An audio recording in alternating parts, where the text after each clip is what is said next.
Kate Wilson reporting for the International Consortium of Investigative Journalists from Copenhagen. Industry groups are descending on the city in droves to make sure their voices are heard in what has been pegged the most critical climate talks of our time. While alternative energy groups like the Global Wind Energy Council lack the clout of more established industries, they also have global strategies for how to get their message across. For the first time ever, the industry has gone together on a global level to have a worldwide campaign that wind power works. And I think that we have managed with some succeed to get the politicians to hear that message. Nielsen explains how he gets that message across to policymakers.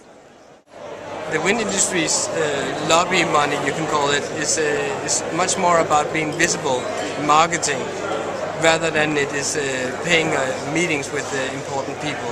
I think on a UN level it all gets very blurry because there are so many delegates and so many representatives from each country. So it is very difficult to pin out which is the important ones at the specific moment. But on the national level it is much easier because we know exactly who we want to talk to and they are much more accessible. But some alternative energy groups, competing with their better funded carbon-intensive competitors, have to employ different lobbying strategies.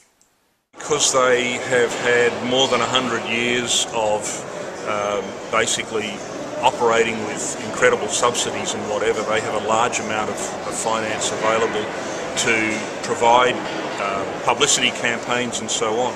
We try to encourage our country sections to operate more at the grassroots level, to get real people to understand what's going on and then have those people influence their politicians and their policymakers. Personally, I'm paying my own way here.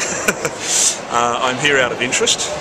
I'm one of the members of the board of directors of ICIJ, and if I can, I will certainly find my way toward future conferences and whatever, but I think Copenhagen is a watershed and it will set the direction for the next 8 or 10 years, which in turn will set the direction for the next 40 years.